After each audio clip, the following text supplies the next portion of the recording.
Good to see you, Bob. Well, hey guys, really good to see you all. Now we got we're sandwiched between two big events. We had Kutztown last weekend, and so we have Carl and Bob can tell us all about it. Plus, we have some pictures. Which Carl, thank you very much for giving me the link. Sadly, I didn't have a chance to actually go through the photos. I looked through the first two or three, and I was like, "Wow, that's a lot of good stuff." And I have not looked at it, so I'll be as new to me as everybody else. You got to Uh, come down sometime, John. It's quite an event. I do. It's on my list. I got to do it, and it'd be great to Particularly catch with this be there with you. retirement stuff coming up. Yeah, it'd be good to see. It'd also be good to go with people I know, like you guys. It'd be awesome. Especially because you'll have help to carry things to load up the U-Haul that you'll need to bring. Yeah. I've had to, Oh I've man. had to take stuff back for Bruce Phillips. Oh, you see, that's okay. I'm fine being the courier for somebody else, but that'd be a tough one to roll home with. I'd be very selective, that's for sure. Very selective. You, But you can always tell a newbie because they don't have a wagon or a hand truck to move things around. Right, right. well, if they take my car, that's going to be a teller that I'm not coming home with a lot. So, well, that's all right. But I will. I gotta do it. Uh, but of course we have that. And of course, anyone who's local in this area I'd be shocked, and you should be almost embarrassed not to know that this Saturday will be our big fall Brookline event. So hopefully we'll see most of you who live in the area at the event. The weather looks like it's going to be good. Yeah. So a little bit worried, but now it looks like Lorraine's going to roll up on Friday, and so that means that allows us to go in with a nice and hopefully not too hopefully won't be too marshy in the tailgating area because we'll have some time for things to drain out and so forth. Not that we got a ton of rain. I think most of it, the rain was in the southeastern part of the Massachusetts. So it may be fine there. Couple of puddles in the parking lot, that's all. Yeah, exactly. So we'll be keep the dust down. Exactly. Well, you know what? There is something said for that, really. Because it is a little bit dusty, the parking lot. They've improved a little bit, but it's still kind of a bit dusty when it's really dry. Get a little bit of dust floating about.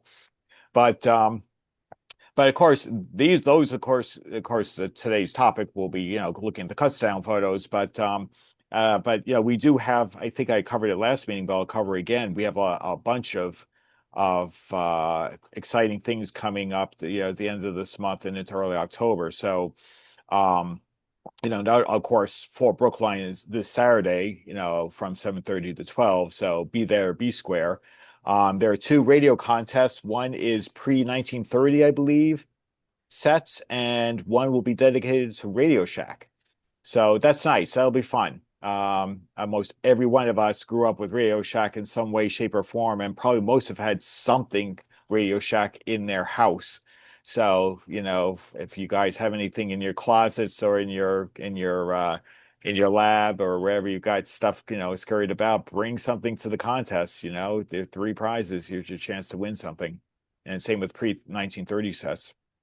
And then Jim Bolisak and Larry Sendry will be doing a repair clinic, which the idea is that, if you need some guidance in helping repair some radio, but nothing too complicated. They'll help give you guidance where to start diagnosing, help you diagnose where the problem may be, and maybe give you some guidance on how to take it forward. It's not necessarily the fix it right there on the premise, unless they just happen to be lucky that they can figure it out, and it's not a lot of work, and and you're good to go. But they won't, have, scopes and all these other things lying about. I imagine it'll be more modest set of tools and instruments to go figure out what might be going on. But at any rate, so, if you have something that you guys have something want to have a second set of eyes, is your opportunity to do so. And I think they'll have a table. They have dedicated tables in the building, so you can go in and confess your sins to Father Jim and Father Larry, and they'll write you on your way. So so it should be a good event. What was that? Sorry, Noah. I was just gonna say, yeah, I could hear it now. It's like, No, this is hopeless. I'll give you $5 for it as is. Well, that could be too. Because someone may walk in and walk away empty-handed. That's right. So, but yeah, no, it's the first time the club is doing this. We've actually never done that before, and it's sort of an experiment to see, what kind of how receptive people will be. And I think it's a great idea. I wish it was, you coming up with all this great stuff now that I'm not there to take advantage of. well, of course, you would bring out your Philco predictor and say, "Fix this." That's right, exactly. And you see, I got these Barkhausen lines that are going through the picture on retrace, and can you tell me how to get rid of that? And you'll be the first one of the first members that have been thrown out of the building that we've ever had. It's Get like, well, out of here! Don't come back. Well, I probably already said it on more occasions than I care to remember to Larry. It's like, well, if it was easy, I would have fixed it already. I'm bringing it to you because it's a pain in the ass. But that'll be good though. Hopefully we'll get some people to bring their stuff or whatever, and we'll see what happens here. But it's an experiment with tinkering around with little like training or other interactive things like that. I mean, Jim gave a terrific training on soldering, and we had a pretty decent turnout. A good 6 or 8 people were there, learning their training, their soldering skills. And Jim was really, really good giving, helping each person individually and giving good tips. So I think it was pretty good. It was all those little things that help. So at any rate, and of course, coming up beyond that, I know that on the we've got on the 28th on Sunday, we'll have the original New England vinyl record and CD show in Dedham, Massachusetts. That's from 9:30 to 3. So if you're looking for records and CDs, it's not super far away. And then of course, Near Fest 38 on October 3rd and 4th, New Boston, New Hampshire. I'm sure a number of you guys will be there, and so we look forward to at the next meeting for you guys to tell us about that event. I don't think you want to come up to that, John. I might try and make it. I don't know if I can. I'm really I have a doctor's appointment on the 3rd, so that's going to screw me up on that. But maybe the 4th if I can pull it off. That would be that's my best day if I could do it. And then we also have on the 4th of October, we have lots of stuff. The first week in October, it's crazy how much stuff we have going on. We have the New England Wireless and Steam Museum Yankee Steam Up and Car Show, and that's from 9 to 3. So that's on Sunday as well on October 4th. And then strike that. That's a Saturday. On October 5th, there's a Music Expo's guitar and vinyl record show in Dedham, Massachusetts. So, and then after that, you got the Antique Wireless Association conference in Rochester from October 7th to the 11th. So, and then after that, October 12th, the Nutmeg Ham Fest on Sunday in Meriden, Connecticut. So there's just a ton of stuff. So, yeah. Oh, jump in. Yes, hi. 2 or 3 questions. Do you have a list of what you've just described online someplace? Yeah, sure do, Dominic. If you go to our calendar page on our website, it's all there. Oh, great. I will look at that. Yeah. Related to that is a question about the coming. I don't know that I can make it this weekend. I got some family duties, but my first interest is in the ham radio space, and secondarily, kind of broadly, the sort of electronics and radios and things beyond, generally. What do you think is the main focus this weekend? Is it more the sort of older just radio receivers, or what do you think? So most, I mean, you never know. It ranges from every meet, but I mean, the vast majority of the items will be, radio, audio gear. But you can find so many cool things. You'll find like old, military gear. You will find plenty of ham radios. So that's assured. You'll find. I mean, it's almost guaranteed you'll find Heathkits. You'll find Nationals. You might find some Collins pop into some, because we've seen people like somebody say, I got to clear this out of my basement or a ham shack or whatever, and out pops out ham equipment. It's almost guaranteed to be ham equipment. Yeah. Okay. So if you can find about 70% commercial and 30% ham. Okay, Yeah, that's a great ratio. that's about right. mean- I agree with that. Yeah. Great, I'm thanks. a 55-year ham, and I always find something interesting there. Yeah, I'm hoping to get to one of these. I don't think this weekend's gonna make it. Non sequitur here, a completely different question. Sure. I was just recently looking at a YouTube guy who was trying to make some Bakelite. And a lot of the old radio knobs and pieces and whatnot, and each chassis are certainly made of Bakelite. But the problem that I hadn't quite realized until I saw this was in the actual chemical synthesis of Bakelite, it really needs to be done under a pressure vessel to keep it from sort of generating a lot of gas that turns it into a very fragile material. Has anybody in this space tried to do that, to sort of make Bakelite parts that might be useful components that would sort of retrofit into radios that are missing pieces? Well, I know that Rob Patala has done a 3D printer to make parts for some of his old radios. I know he's been reasonably successful with that. And I think he even wrote an article about doing that in one of the past year or two's Raven. But Dominic, that's for sure. Definitely, there has been people doing that, but mostly for 3D printers. But beyond that, I guess I know anybody else could comment if anyone. So you can't do Bakelite in a 3D printer. Right. Yeah, I was just going to say that these are plastic knobs and things, to be able to take the place of the missing or dissolved Bakelite. Right. And that makes total sense. But I'm a chemist, and so I look at this and think, gee, this would be kind of interesting to do that. Well, Bob, you'll be the first. Bob, you've been doing, because Bob has a background in that.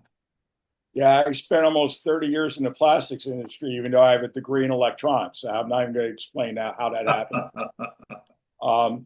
Bakelite is a very unusual plastic material in the respect that no matter how you try to use it, whether you try to do it you can only really do it in an injection molding machine. And when it was done back in the day, and Massachusetts is basically the birthplace of plastics. So it's right in your guys' backyard, Lowminster, Mass. Oh yeah, Leominster. Oh yeah, right. Leo Minster. Leo Minster. Yeah. So let's get into a whole discussion about pronunciation. I don't want to waste a lot of time like I did talking about cars, but here's how Bakelite works.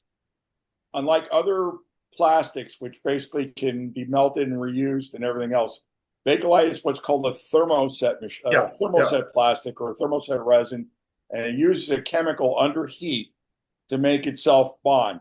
Right. So until someone comes up with a very clever method of trying to reproduce that, it's going to be, in my mind anyway, very difficult to do. Well, so as I said, I'm an organic chemist, I'm a medicinal chemist, but organic chemistry is really my basis. So I understand the chemistry of what's going on, and you can make Bakelite materials under acidic or basic conditions. It's sort of a different process. But the key problem is that as it forming the final polymer, it produces a lot of water, and a lot of heat, which then produces a lot of steam, which creates bubbles, and that ruins the material as a plastic. And so the material, I just found this recently, Leo Baekeland had created a Bakelizer as a machine. And what that basically was a high pressure machine. So you would form this, it would keep it under high pressure, would keep the produced water from turning into vapor, and allow the Bakelite to form in that consistent manner so it was solid. Making a pressure vessel to do that is not something I've seen anybody describe. If as a chemist you can do hydrogenation in a high pressure machine, but that's a different story altogether. So it would be kind of cool if somebody actually, in an amateur setting, retrofitted making Bakelite parts like that. There are some thermosetting compounds that you can buy at places like, what is it? The places that sell us sewing stuff and craft stuff. Oh. And I've actually used those to make keys for Enigma machines and for Russian Fialka machines, where they need to be absolutely accurate looking. Yeah. and they really turn out very well. Oh, It nice. obviously takes a lot of practice, like trying to make a wrinkle finish on something. You got to play with it a lot, make a lot of Right. mistakes, but you get there. Yeah, fascinating. Thank you. Yeah. That's good stuff. It's sort of a powder, comes as a powder, and you can actually mold it around. If you have an original part, you can make a mold, and it looks real good. Interesting. Mm. Thank you. Just a quick question. We're talking bakelite, and I'm being very maybe a neophyte here. Are we talking like the brown bakelite, or are we talking like Catalan? Well, they Callan were can tell frequently you if brown they're in not- radios, but they don't have to be brown. They were, it was possible to include dyes into the bakelite process, depending on how it was made. And so actual bakelite ranged from brown to yellows and oranges and all sorts of things. Interesting. No, this is good stuff. Actually, looks like definitely some people like, Tom, you might be able to leverage some of those techniques like Tom has used. Oh, that's great. Well, There's also the gobs of knobs approach, yep. where Yeah. you call somebody or go to the website of someone who has just amassed a huge number of the actual original knobs, and then just try to buy one of those. My wife has done a lot of sewing over the years, and a parallel problem in that space is buttons. There are so many different kinds of buttons, shapes and styles and materials, and people who do this can end up accumulating way more buttons than somebody accumulates old vacuum tubes. Yeah. Can I just pass a quick comment about what George was saying about Catalan? The difference in Catalan is Catalan's a thermoplastic. Now, I'm not going to get deep in this. A thermoset can only be used once. You can heat it, mold it, make wherever you want, but you can only do it once. Once it's been melted and chemically made, then that's it. You can't reuse it. Basically, Catalan, and there's a lot of other thermoplastics out there that could actually be ground up and reused again, or molded. Interesting. Yeah, the chemistry Thanks, Robert. is very interesting to me. I don't know if they still Thanks have for that, Bob. That was really good. That tells me it's kind of like Bondo. You can only use Bondo once. Yes. Yeah, but if you patch your car with Bondo and you need to do it again, you've got a problem. Yeah, well, that's well done. But depends how good a job you did or how badly rusted your car really is. Yeah, I've spent decades teaching myself that the only way I can do body and paint work that comes out looking good is with a checkbook. Yeah, that's probably true. That's probably true. That's an art in itself. Yeah. But oh, that's cool. So Kutztown, Carl and Bob, give us the highlights before we look at some photos. How was it? I'll let Carl comment. It was good. Weather was beautiful. Of course, it's a nice venue because all the tables are covered, kind of a open barn type effect. So even like last spring, it poured on Friday, but other than getting muddy walking between the two setups, it wasn't really a problem. There's always just such a mix of radios there. Radios, every time I go, I see a radio I've never seen before, never heard of before. I picked up a couple things. I picked up a radio for Bob Harris. I was in correspondence with him, and he mentioned he was looking for, he was in Emerson or something, and so I got that for him. Picked up for myself a couple of interesting things. One is a Sargent receiver, a model Supreme 29. I love mongrel radios, and Sargent was a manufacturer on the West Coast in the 20s. And they made a number of regens, nice regens. They had a very interesting aspect to them. The main tuning was, a capacitor.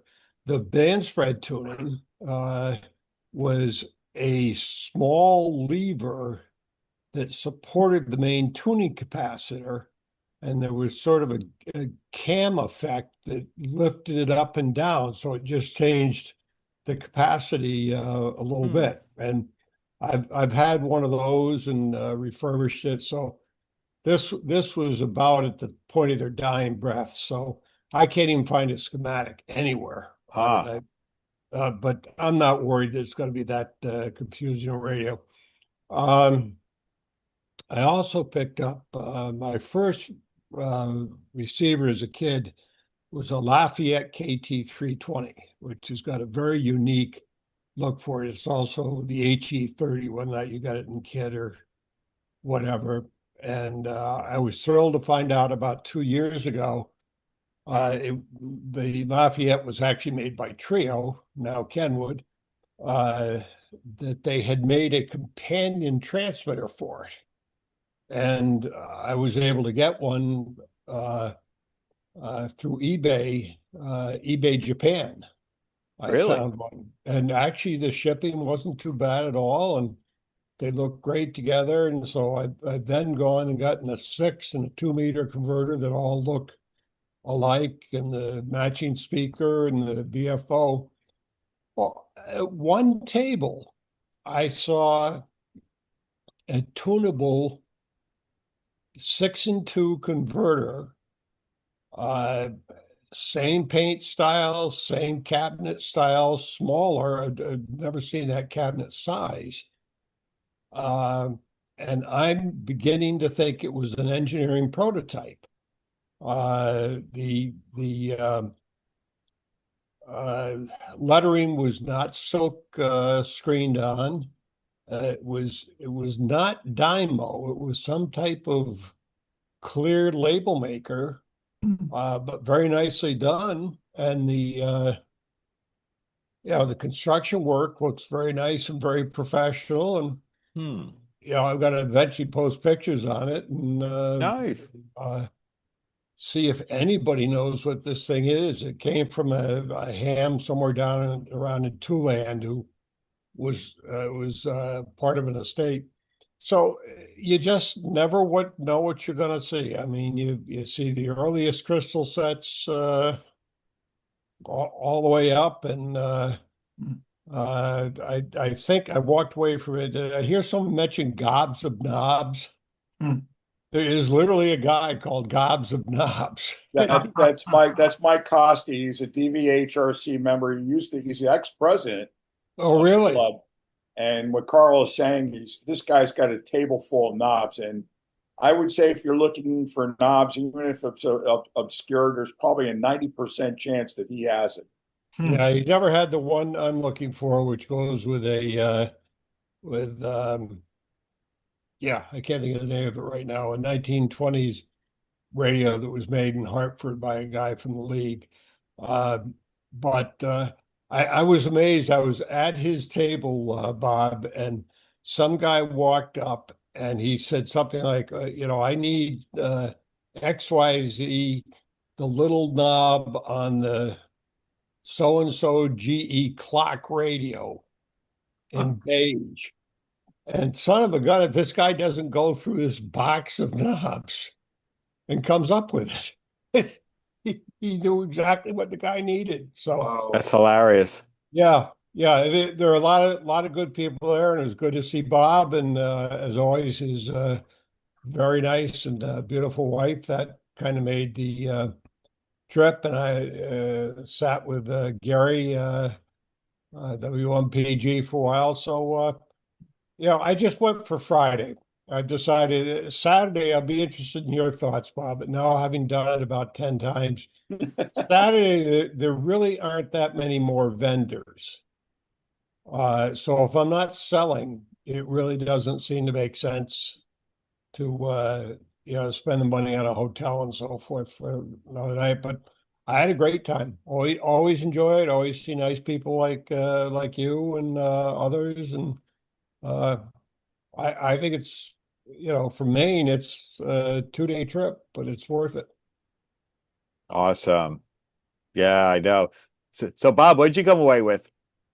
I assume you had a table and sold some tubes. I actually have a statement and then I have a question. The statement is that, well, since you've asked me, I've been hemorrhaging money lately, so I didn't have a lot of extra money to buy things. However, and I have a lot of stuff here that I haven't even worked on yet. So the only thing I bought, I did buy one thing and it cost me $12. And it was from a friend of mine. He's a New Jersey Antique Radio Club member. His name is Marty. And he just come up to me and he always says hello to me and my wife Sharon. Says, I got some tubes that I want to show you. And he opened up this small box, probably about 4 by 3-inch box, and he opens it up. And it was just chock full of JJ tubes. I'm like, oh, I don't want to buy a bunch of Chinese tubes because they could be fickle. I'm not even going to get into the idiosyncrasies about them. But then he has, well, mate, I know you like transoceanics. And he pulls out a tube.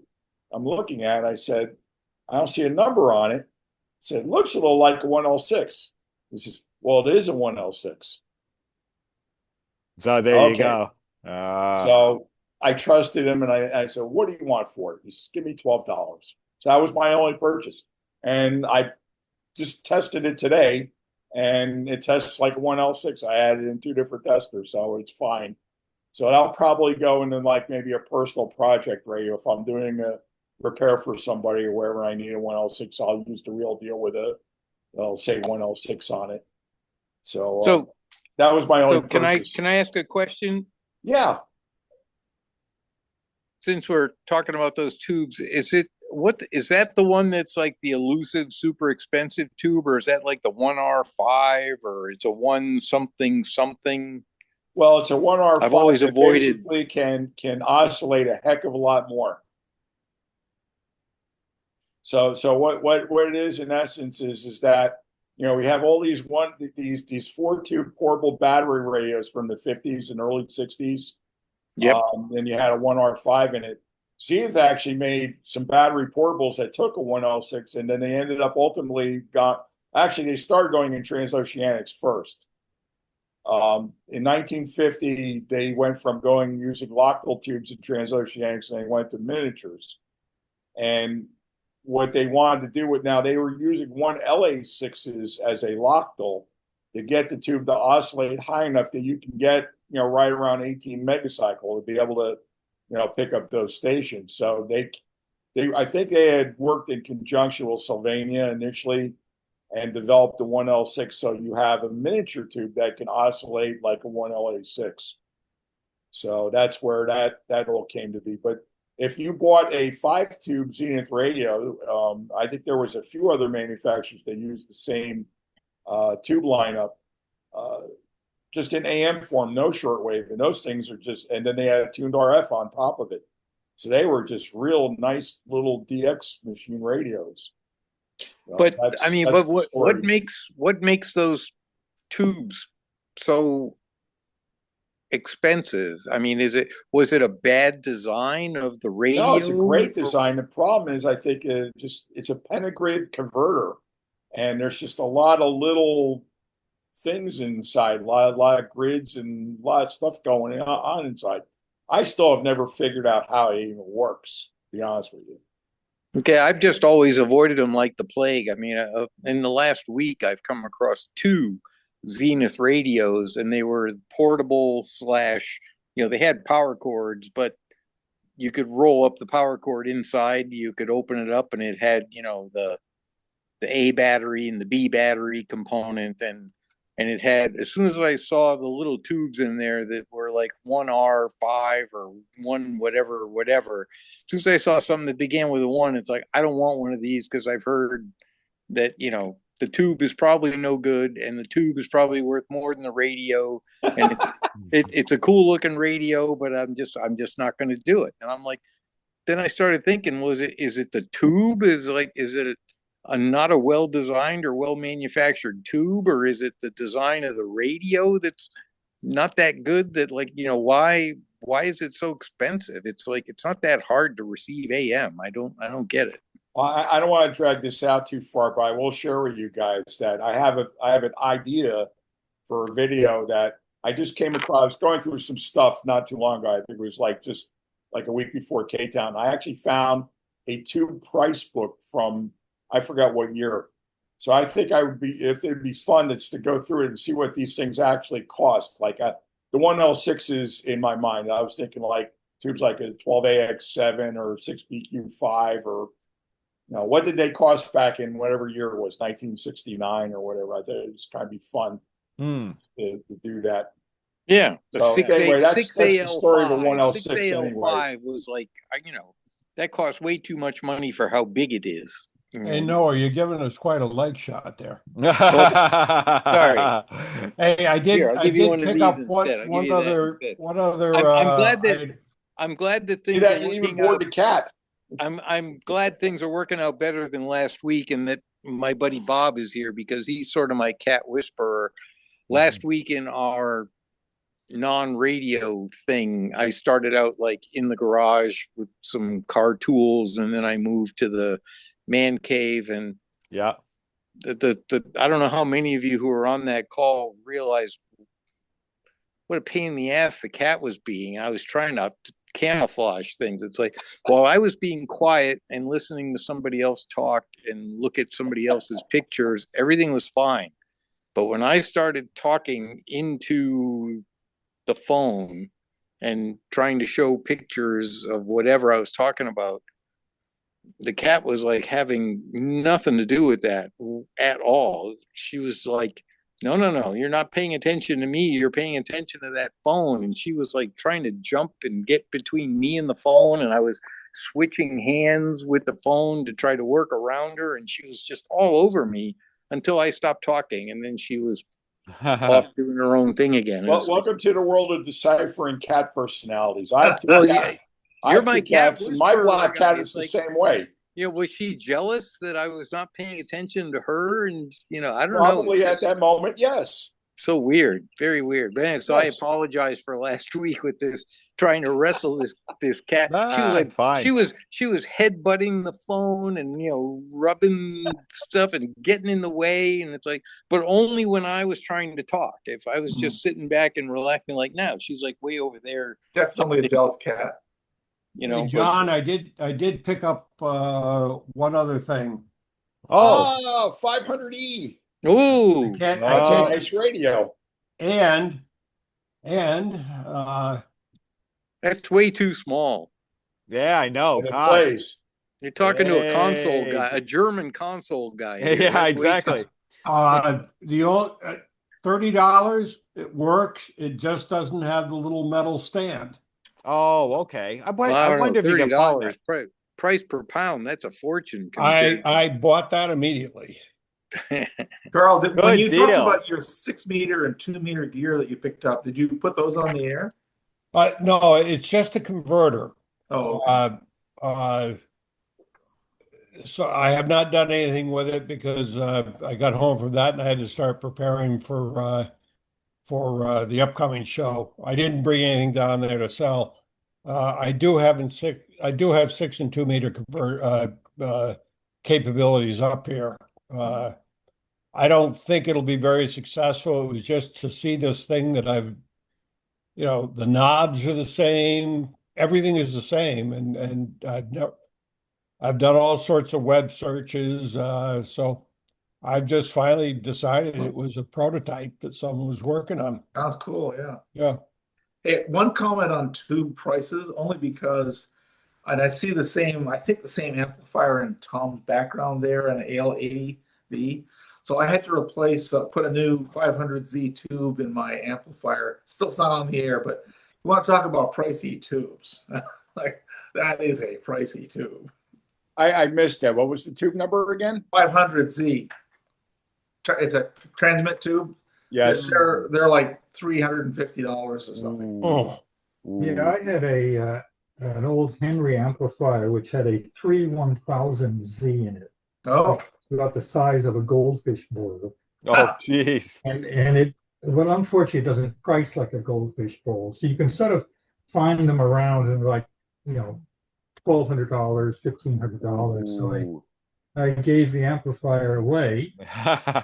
Just be thankful it's not like Class B push pull where you need two of them, right? No, but what I found actually, it turns out I was cleaning out an old lab I had, and I found a whole pile of 4 1000Zs, which are the same base, and it turns out you can actually plug them in if you're running grounded grid. The whole thing works the same way.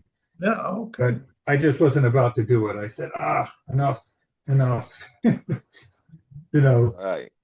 I mean, but these it turns out that the 3 series, well, they all look the same. They're just a big glass bowl with Kovar leads coming out, and the 3 series apparently had a manufacturing problem with the Kovar seals, such that if they got any moisture around them, it corroded them and they went gassy. Oh, So you just can't. So you can't get those anymore. I mean, you can. Nobody makes them, I don't think. But they're. yeah, I bought mine off of, I think it's Pentatubes. I forget the name of it, but they bring in Chinese tubes, but then they go through and test them all. And so what they sell are only tubes that really are up to spec. Yeah. Yeah, well, that's sort of a dying art, I think. The power tube business is probably going away. There's not much out there. I read that there's a company in Georgia that has started making vacuum tubes again. They're not making a 500Z, but the price difference between that and almost anything else is pretty stunning. A tube that you might buy for $20 somewhere else, new old stock or whatever it might be, is going to run you probably about 150. Wow. Well, I don't think that industry is coming back for some reason. No. Although this is primarily guitar amplifier market. That's really what that is. Well, then those are sort of religious ornaments. Calibrated distortion. Yeah, yes, exactly. Exactly. That was. Yeah, no, I think that's a whole other story to talk about. There ought to be, you should be able to come up with some solid state, just plug in versions somewhere, because I mean, if it's all about the clipping, I mean, it's really easy to get clipping out of solid state, compared to I've read a little bit more about that. I don't think it's just clipping. I think there's actual distortion and overtones that get produced, and it's a bit more complicated than just clipping. Yeah, no, and of course the enthusiasts really say it's a warmer sound or so it's clipping plus filtering and to take the edge off. or DSP. I mean, DSP, we have software defined radios now. Very soon they should have software defined amplifiers. Indeed. Well, you can buy solid state ham amplifiers that are full rating and just not cheap. Nope. I'm not a ham, so the only phrase I remember is a kilowatt linear. You want a kilowatt linear. Yeah, and the newest solid states that are going to run you, I guess the full limit's 1.5 kilowatts. They'll run you probably about $6,000. Yep. But the thing that's amazing, of course, is the things are so light and small. Yeah. Yeah, that is always the trade-off. Well, you can't get. I mean, no, I don't think. I think there were at one point a whole bunch of amplifiers coming out of Eastern Europe that were tubes, kilowatt amplifiers, and I think everybody's switching over though.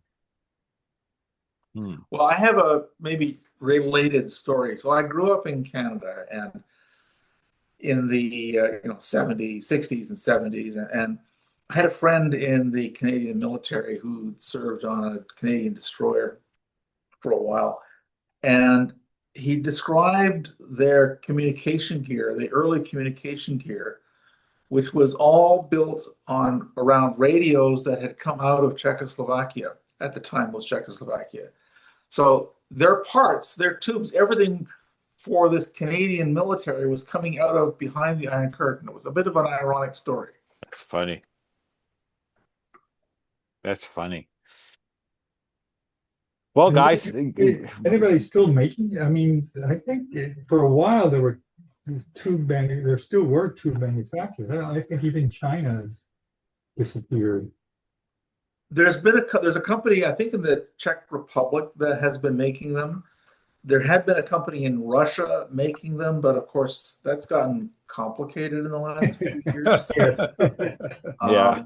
Yes. China's still making them. My understanding is that the quality from the tubes in China has improved. It used to be, this is just hearsay for me, but it used to be that people would buy early tubes from China and you'd have to buy 5 or 8 to get one that was sort of up to spec. And now my understanding is it's more like, you buy 4 of them and there might be, 3 will probably be okay. And there might be one that's sort of flaky and not terrible. So they're improving, but there's still issues. Well, the biggest issue with that is, I just don't want to knock and drag this thing down, but what some people don't like about those tubes is that with the American and the German stuff, when you turn on something, you always have that inrush current that comes in. Yep. And American and German tubes seems to kind of squash that inrush current so it doesn't flash on you.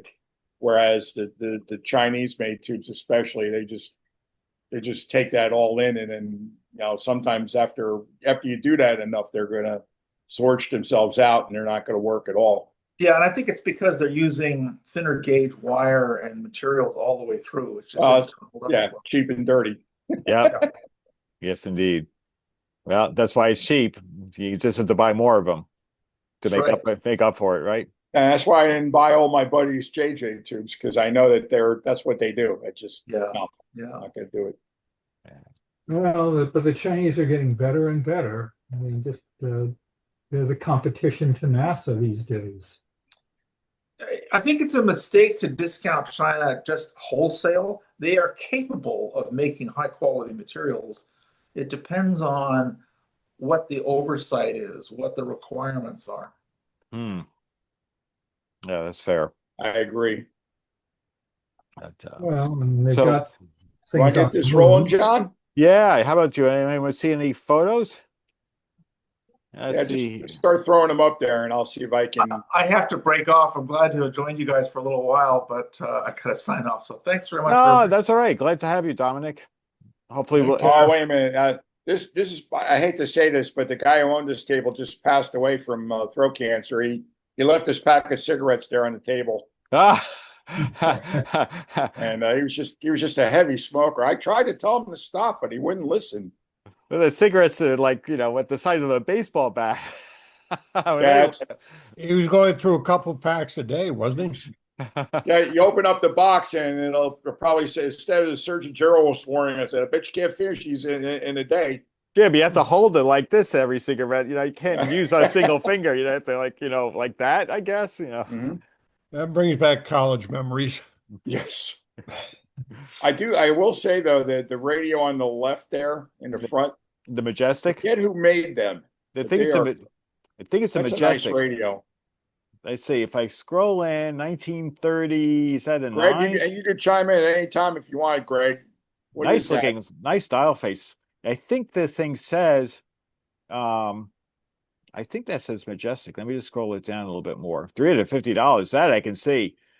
I'm pretty sure it says 39 Majestic. Says Majestic, yeah. Yeah. Look at that. Something. That's $350 he wants for that. Yeah. There's no decimal point. Yeah. This $3.50. I'd be flying over there. That's beautiful. It's actually good looking. That's a nice radio. Look at that dial face. I'll bet that went home with him. And I would bet you that's black Bakelite. Yeah. I have no idea what's behind that, but that's kind of an attractive looking thing too. Not sure. That's a Crosley next to it. This one right here. What's the price on the Crosley? I'm just curious. The little black. Oh, this one here. Let's see if I can scroll down there, Carl. See if I can get here we go. $195. Well, I brought 1 to 2 meets, the next model up, which had 2 tubes, and I finally sold it, I think at Spring Brookline for $40. Wow, So, somebody got a really good deal compared to this. well, I don't think that price, I think that's Well, a dream. the prices vary from table to table. Sometimes tables are extremely expensive. Some are very reasonable. Yeah. It's just Yeah. who And you go to. boy, some of the tables have beautiful radios on them. Oh, there's some stunning stuff out there. Well, we'll see it later on. Oh, sure. Oh, this is a nice table. There we go. Now there's lots of good stuff here. Let's see if I can move this around a little bit. I think that's a real deal Coca-Cola radio too. I don't believe Yeah. that's a top. I Can you think. can you expand your screen, John? It's Oh, like we're not seeing the whole. Oh, really? Let me see what I can Yeah, do. like underneath, I can see some of your wallpaper there. So Oh, yeah, sure. Let me go. Let me see. upper right corner. Yeah, there we go. Oops. All right, this would maximize. Okay. I can maximize If it. you're on a Mac, I think you could just shrink that with the mouse pad. That's what I do. Okay. How's that? That's a little better. That Yeah, fills that's my better. screen. Okay.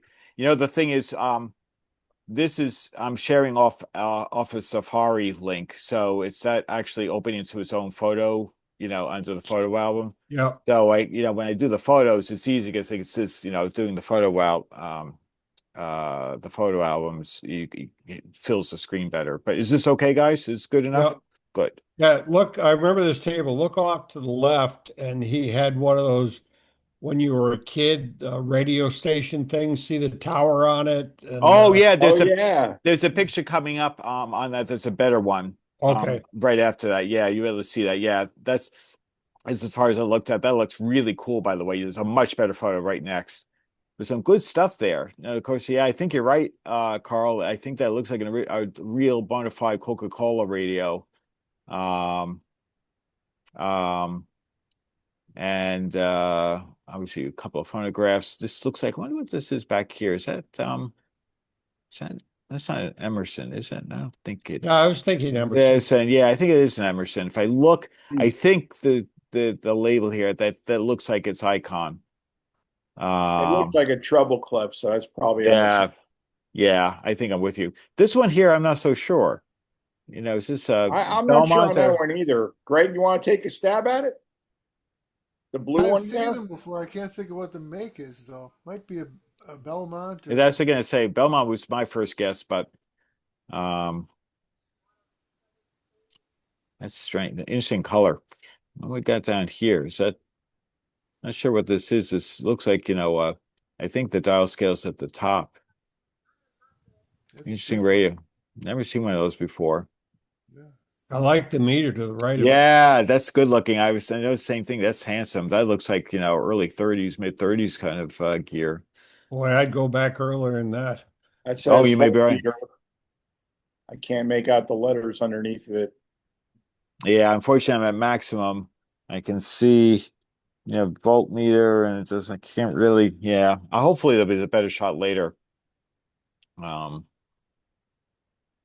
There we go. Yep. U.S. Oh, nice. Isn't that W Marks? That is, and look at it has the original box. That is huge. Isn't that cool?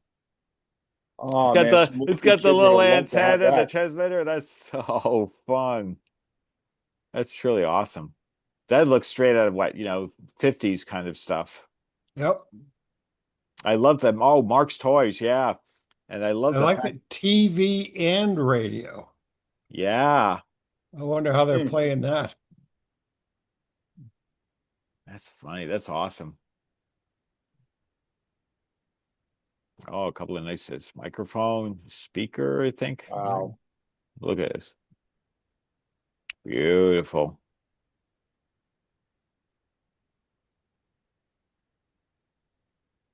Oh, here we go. Oh, look at this. What's back here? Is that a True Tone? No. General radio. Wow. You don't see those very often. Jeez, and look at that. That's a handsome looking piece. With a tuning eye. Mm-hmm. Look at the reflections off of the finish on the wood. Yeah, that's gorgeous. I can't see the price. I probably don't want to know how much it is. It's just probably one of those, but you could have your own little military going on. You could get a general, and then you could have a sergeant. Yeah. Oh, hey, look at that. Very good. And you got down the left-hand corner that Oceanic says Med 7 on it. Yeah, that's a military TO right there. I saw that. Hopefully there's a better shot later on that. I'm not sure what this is over here on the right side. I was trying to remember. I know I've seen one of those before, but I can't remember what it is. It says deluxe, I think. It says deluxe. That's I blew mine up so I could read it. It just says deluxe. And this one here. I think that was Atwater Kent. This one here. One of my buddies was telling me he was thinking about buying that one, but I forget what model number it was. Yeah, it's got the Atwater Kent knobs. Oh, okay. Yeah. Out of the 55. Looks like a watt meter. Yeah. Interesting. This looks like that one up in the corner there. That one I refinished a cabinet for a guy, and it looked just like it. Same cabinet, same dial face, just that it didn't have an eye tube, and it was a Climax. Interesting. Yeah. A plastic one looks like it's something from maybe the Audubon Society. Yeah, but it looks like it's got some sort of radio or something. It's look at the radio. It's a radio with a bunch of ducks or something. Yeah, I guess that's unusual. It's just like a nice little wall. Maybe it's a wall radio. You have your little duck picture, and you can tune it in. I have a feeling that might be backlit too. That might be when you turn the radio on, it might light up. That'd be cool to see. It looks a little rough, but I've never seen one before, so it'd be kind of neat to have. Yeah, it's not a can opener, but it's pretty cool. Indeed. Oh, here we go. And there's that military radio, I think, still over to the. Yeah, look at these pieces. A little off at an angle, but Zenith. Ooh, boy, that's pretty. I love the chrome grill here. Gorgeous.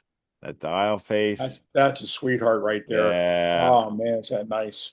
That is beautiful. Oh, it's interesting to look at the finish. How about that thing to the left of it? Look at the size of that. I don't know what it is. A dial, a speaker. Oh, that was the weirdest. I don't know how you do wood like that. Is that a rep? Do they like make it into paper mache and stamp it?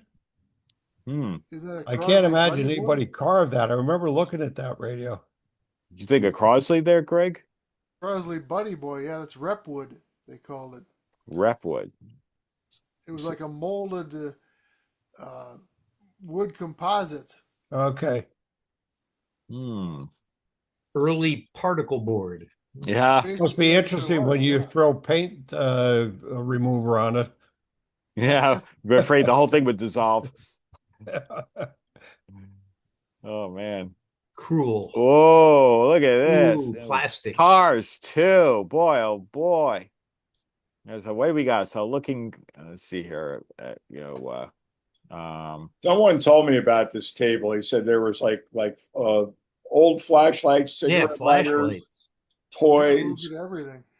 There's some good stuff here. There is. Look at that maroon one over to the right. It's like whatever that maroon one is in the background there. Well, what's that silver thing? Looks like a giant Zippo lighter. Yeah. Oh yeah. To go with a cigarette. There's a flashlight. Yeah, it's the right size for the Marlboro. That was a lighter that went with that pack of Marlboros. Everything's to scale. I like the. It's like post-war O gauge Lionel train sets. It's totally not the scale. It looks like that's a dial on the left side. Yeah, you're right. I think that's a grill. I mean, that's part of there's a speaker there. I think so. Yeah, but what is it? It's a 6x9 speaker that's behind there. Crazy. I kind of like the radio behind the telephone. I'm not a big fan of that era, but there's something about it. Yeah, look at that. And look, is look the at that dial. telephone That's really cool. small, or is the radio really big? Well, you need a forklift.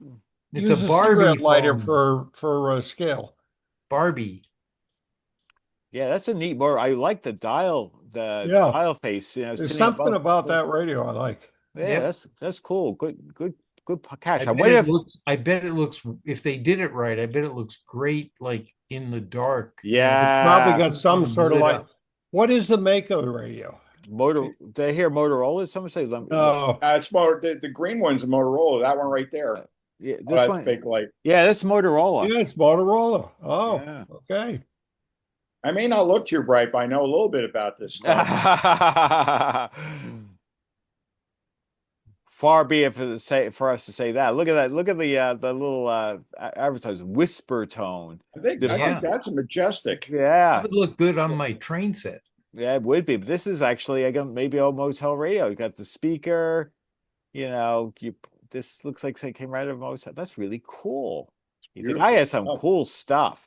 Yes. Old flashlights, by the way. We saw that, and maybe this is a Belmont, a Coronado over here, the white one just below what looks like a 49 Buick, roughly, but it could be a faux Buick. Okay, what's the green car? That is probably something supposed to be like a Lola or a Chaparral or something. It's just sort of a rough approximation. Probably from that era. Yeah, 60s. Kind of fun. But look, even this radio here, this is really interesting. This model blue and white. I love that mottled, bluish green and the white. Yeah, it's like an eggshell. Yeah. It looks like it has multiple bands if you zoom in enough to see the dial. Yeah, I wonder if it's European. This doesn't strike me as American. I wonder if it's French or something. It's not German. Looks like one of the Rangers from. Yeah, I'm not sure. Now, you see what you're missing, guys? You got to come out in the spring. Yeah, all right. Well, when's ahead?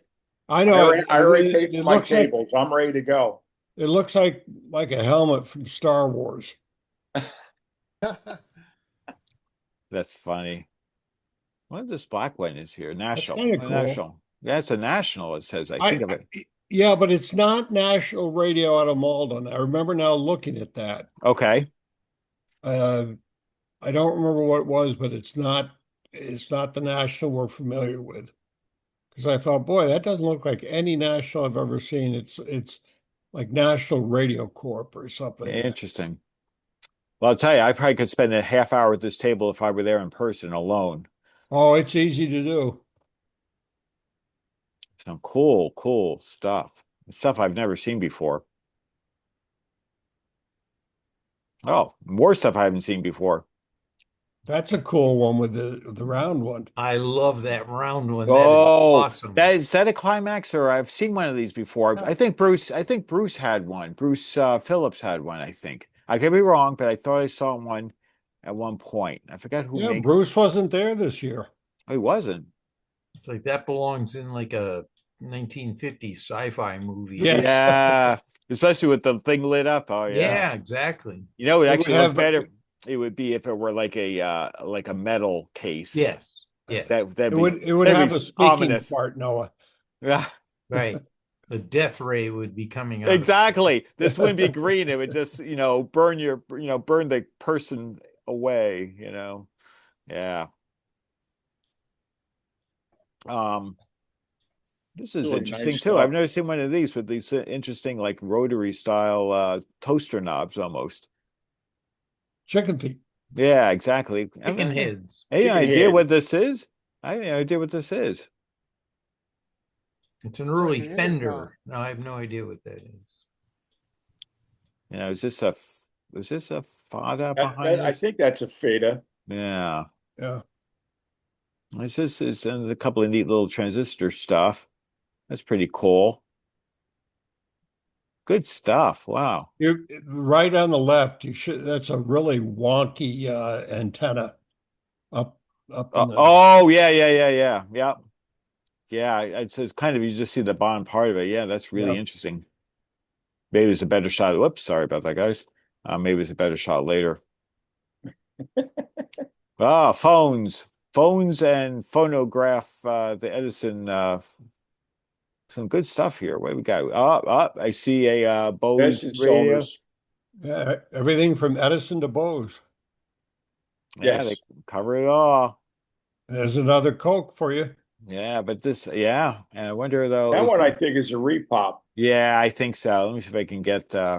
What's that like flattened gold thing? Is that like a ship laying on its back Yes. side? Yeah. Okay. Yeah, that's off a speaker. Yeah, okay. Cool stuff. Some autographed photos from somebody on the table there. Oh yeah.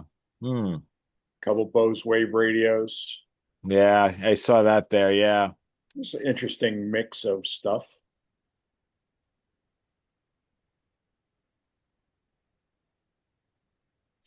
There's a man tipping a radio over, ripping out tubes.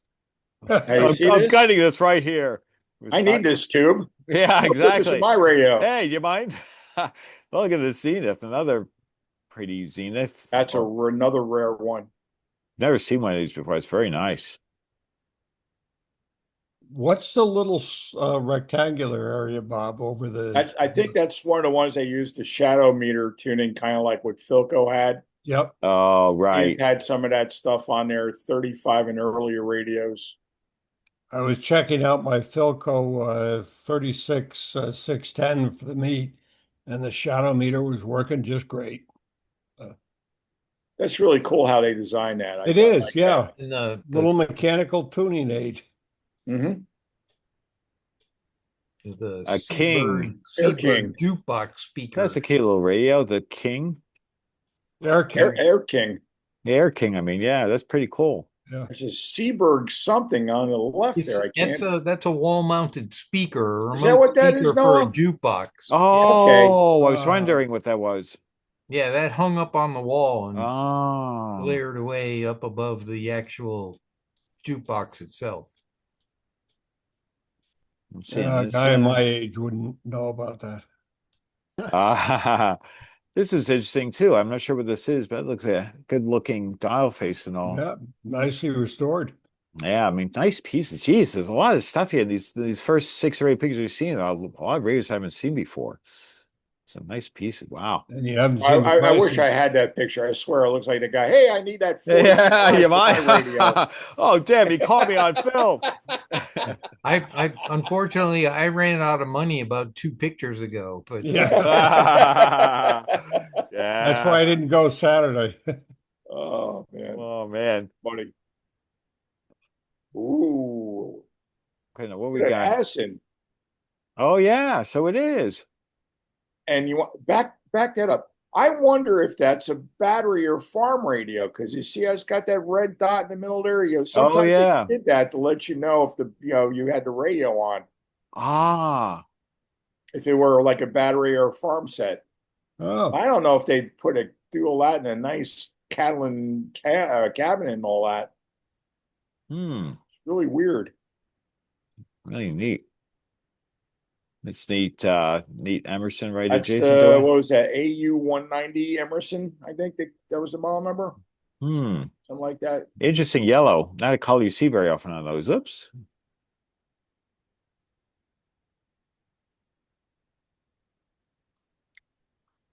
I love the guy. I saw this guy. See his T-shirt? Yeah, the T-shirt's great. Happiness is a warm gun. I love it. That's great. That is awesome. I love it. I wanted to take a picture of it, and he ran away. I couldn't find it. That's funny. Now that I live down here in Texas, all I can see is that a food truck? Is that some kind of food truck? That looks like a sportsman. I think that's just somebody's camper or whatever, full of radios. No, I know, but down here those are everywhere, and they're like selling tacos and barbecue and whatever out of those. Oh, sure. There's not a lot of thin people in Texas, I've noticed. Noah's representing the thin people. Oh, I've put on 20 since I've been down here. Wow. That's why I'm staying right here. Oh, I see. It's all that barbecue. You can't, that you run after the, instead of hearing the ice cream truck going down your It's neighborhood road, barbecue. it's a barbecue truck. Wait for me. What is Barbecue, I bet you it's really good Tex-Mex, too. Lots of fried stuff. Oof. Right. Oh, look at this. Another Z. Wow. Wow, look at that Zenith. Nice Jeez. little mix. It's Got a a lot. bomber there, early bomber PO. Yeah, look at that. Oh, that's in terrific shape too. Well, they both look like they just came out of the store. Wow, that's I gorgeous. think this table was the Maryland guys from Mark. This is one of the guys from Mark has. This is his stuff, I think. 650. All right, a cool 650 of this baby. Yeah, but look at the condition of the set, though. Yeah. I mean, it's stunning. Oh, it is. I mean, if he did the restoration, wow. I mean, it just looked like you said, it looks like it rolled out of the showroom. Yeah, if it plays like it works, it probably looks. It's like I a think restored car. last year It's better than when it came out of the. Yeah. last year that he had the sailboat and that with him. So I think someone bought the sailboat. I like the bomber. That's gorgeous. The B-29 looks pretty cool on that. Yeah, that's mine. I'd love to have this. Was this pre-war, Bob? Yes. Yes, I thought. Yes, it was. I'd have to guess approaching war, though. Yeah. Well, the B-17 predated the early designs predated before we got in, because it was like 39 or 40, when then it so it looks like it's certainly an early B-17 in its early infancy. Look at the beautiful inlay trim on the radio to the right of the. Oh, this one here? Everything on the table looks like it's restored to a very everything on that table is like a jewel. Yeah.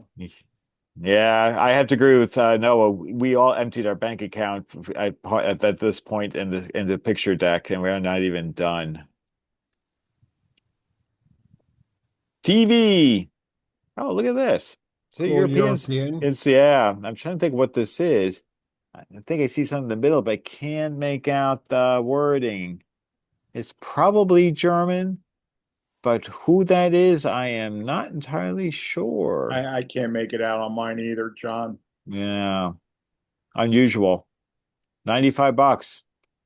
Potentially not too ridiculous. Doesn't look that common. That's not bad. No.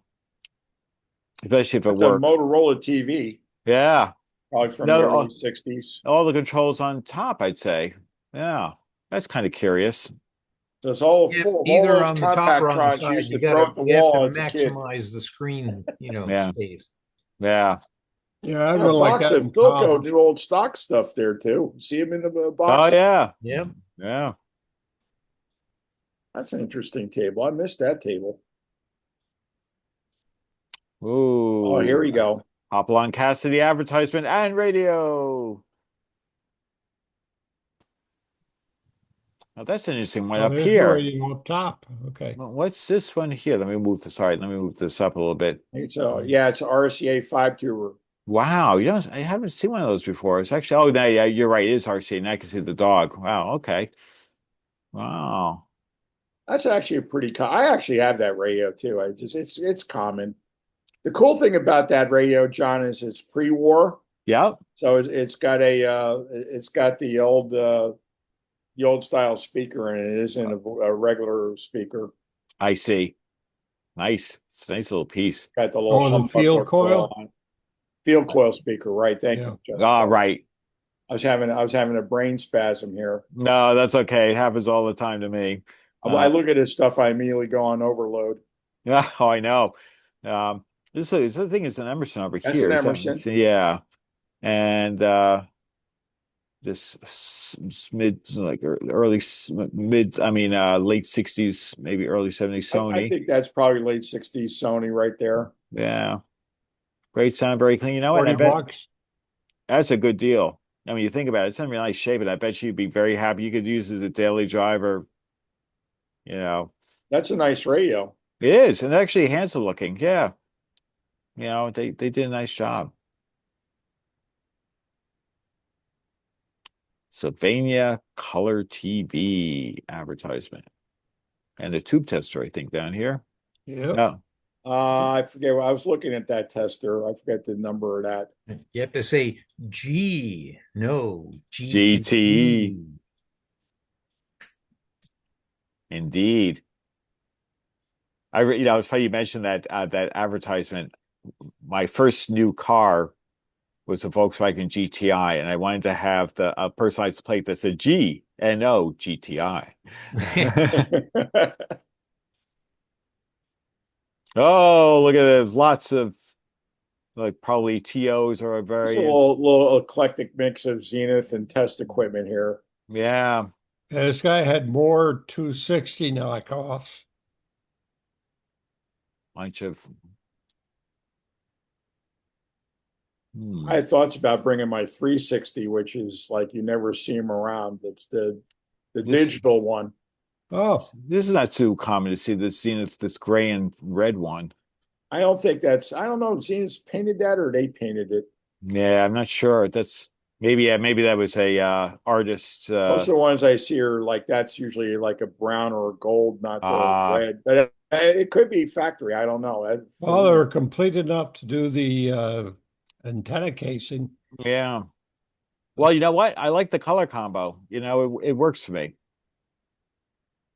And actually, that radio that we're That's because talking it looks about like right a now. mid-50s Mercedes Benz. Well, actually, yeah. Yeah. I was going to say that radio though has the tuned RF and a 1R6, 1L6. So that's a really good radio. And it comes with matching luggage. And if you buy it, John, I know someone will sell you a 1L6. There you go. Look at that. For less than the price of the rest of the radio. Yeah. Yep. Ooh, I had a set of those rabbit ears. I've got that exact set of rabbit ears out in the garage right now. It's hooked up to my garage radio. Nice. I love it. Yep. And it's UHF as well as VHF.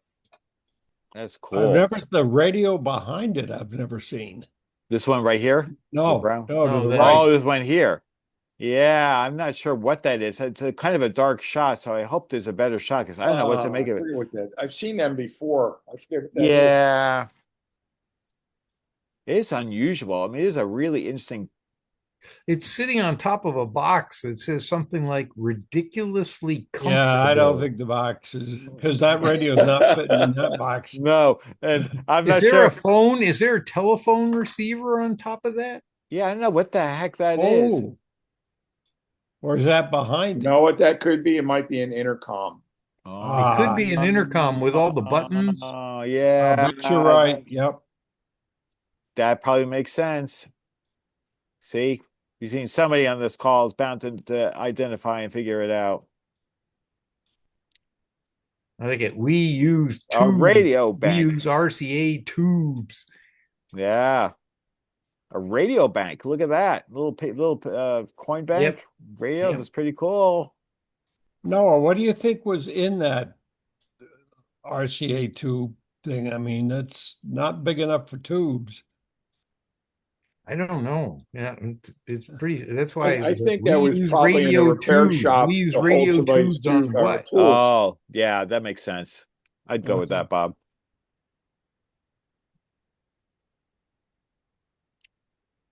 Oh, I think this is another repeat. This may be a little bit better shot of some of the stuff. Get that feeling of deja vu all over again. Yeah, exactly. Yes. Now, I'm not sure what this one is. We have a little bit better shot. Sorry? After the guy took the tubes out of the radio. Right. Look at that. But there's that, if you pan back out, there's that Westinghouse radio advertising clock thing. Oh, yeah. Yeah, there it is. Oh, yeah. Good catch. Yeah, that's pretty cool. Get something else I can't afford. Yeah. There we go. Now we're going for size. Size matters. Cheap if you buy it by the pound. $100. So see, look at these $100. Yeah, exactly. That Zenith console, and that's the same chassis that was in that table model we saw. Right. Oh, is that right? Is this a Climax? $300. Huh. It is that. Actually, what is this? I do see. I'll take the big one. What does that say? True Tone. Corolla? That's a True Tone. Oh, I True think. Tone. It's a Yeah. Okay. Wow, I love it. I love it. Who was True Tone? Weren't they like not Sears, Western but Auto. Montgomery Western Auto. Thank you. That's who I was Western. thinking. Oh, okay. Yep, off brand. Love it. Love the dial. I'll take I'll take the big one underneath. I know. I think I'm in for the True Tone. Boy, I bet that dial looks awesome when it's lit up. You're gonna need that 8-door car to go get it. It just doesn't. Yeah, but it's got lots of nice colors on the dial. It just doesn't receive anything. And a lot of missing knobs. Yeah, it's too bad. The price is he may have taken them $80. off because people have been known to steal those things because they're wood knobs and they're crazy expensive. And well, I'll bet you the knobs don't come with it because the price is $80. Well, 80. Wait, you're talking about this True Tone here? No, right. no, Oh, Zenith. I see. Yeah. You're right. Zenith. Yep. Got it. Oh, you're right. Yeah, that's right. Ugh. It's actually not a very big console. It doesn't take up a lot of room. Will you tell that to my wife? Yeah. Oh, it'd be on the It's all about a perspective. Well, you have to get the right lens so it looks smaller. The objects are smaller than they actually are. Right. Yeah. Look what I bought, honey. Look through the mirror. Oh, you're right. So tiny. The Philco next to it is actually bigger, but it looks about the same size. Yeah, you're right. It's a beefy looking. I think that Philco's heavier than the Zenith. I bet it is. It has all the look of being heavier. It's a bigger piece of wood. It's not the radio that's heavy, it's the wood. Yeah. Mm-hmm. The price is a little bit steep. Like this, I mean, this True Tone is a little bit is I think it's missing a knob here. When you get to the slide deck, when you get to the slide deck at the end where they have the bonfire, that's where you'll see these. Oh, make you well up in tears for that. There's another Zenith. Oh, what a nice one. Didn't we discuss this one last year? Let's obscure all the beautiful wood grain by just putting heavy black nastiness. Well, we had a long discussion about this radio. Okay. The black, as to whether or not that was a factory original. And yeah, I don't know. Well, my grandmother, she was the original owner of what turned out to be a beautiful Stromberg Carlson console radio, and it was that color when, as a father-son project, I took all the guts out of it and restored the radio, and my dad just took the belt sander to the cabinet, and there was amazing, no veneer whatsoever. It was just amazing real wood with wonderful wood grain, and it just came out looking like something that Greg worked on. It was just so pretty. The kind of wood that was obscured by this heavy blackness that was all over the top of it. And they were the original owners, and it came that way, really, really dark. So they did it on purpose, at least on that Stromberg Carlson. There was a time in the 30s, like the 35, 6, 7, when they were making all white wood radios and all black ones. That was considered a form of Art Deco, I guess. Interesting. So what this is here? Philco? Oh, it's a Philco. Oh, thanks, Greg. I was wondering what that was. All right. Oh, okay. More Philcos. Bendix, yeah. Okay, who knows what DTMF stands for? DTMF. It's not jumping at me.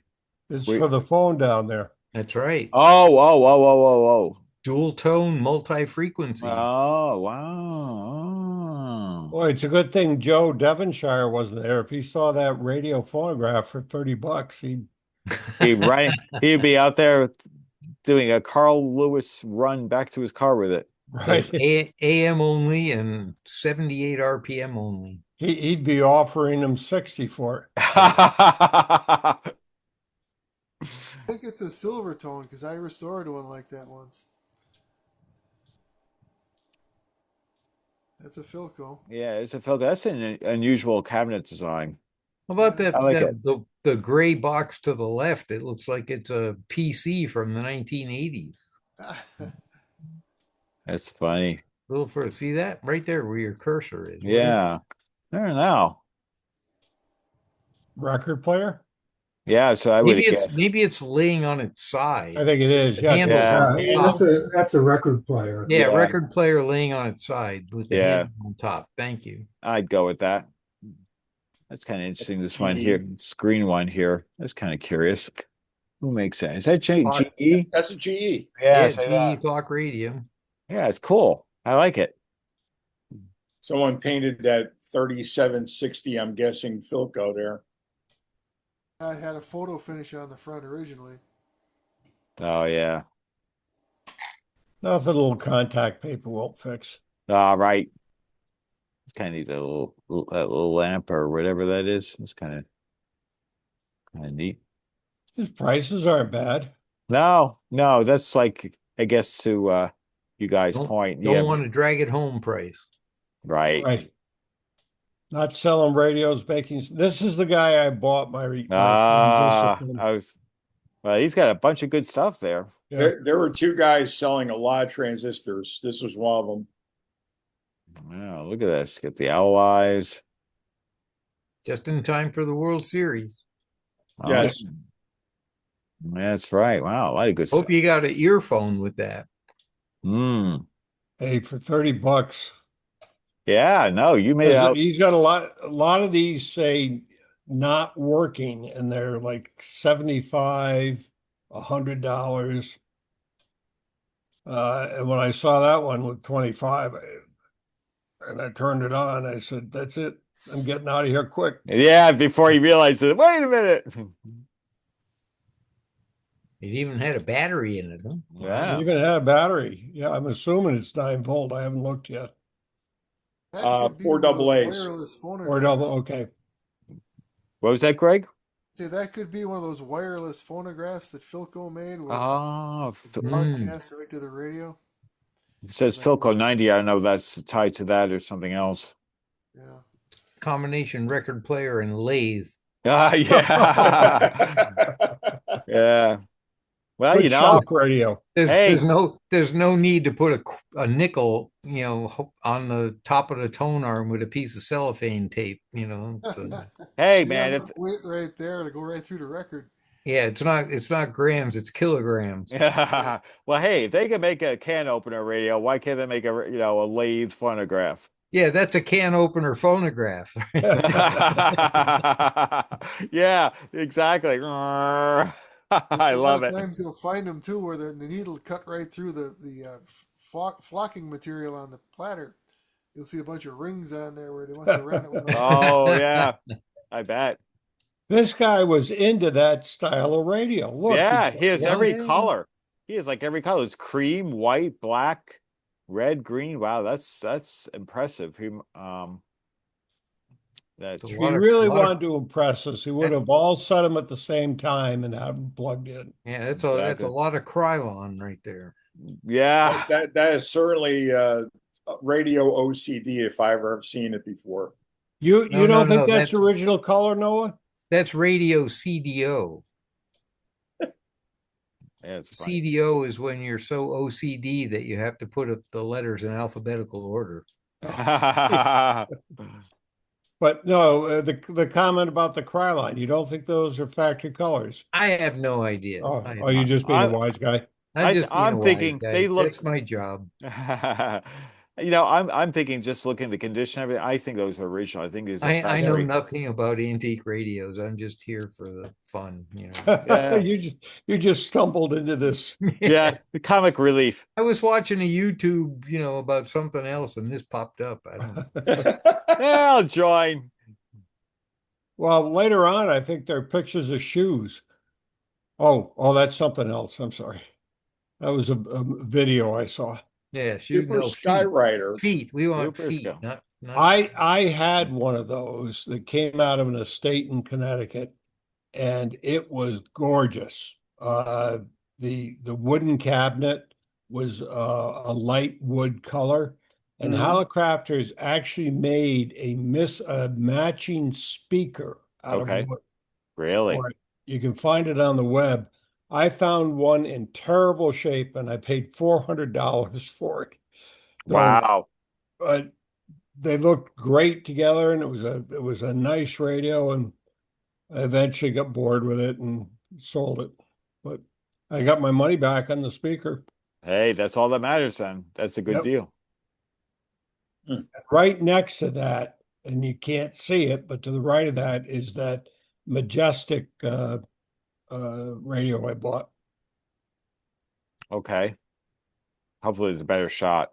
No, because I said, oh, the Majestic, or no, the Sergeant. Oh, okay.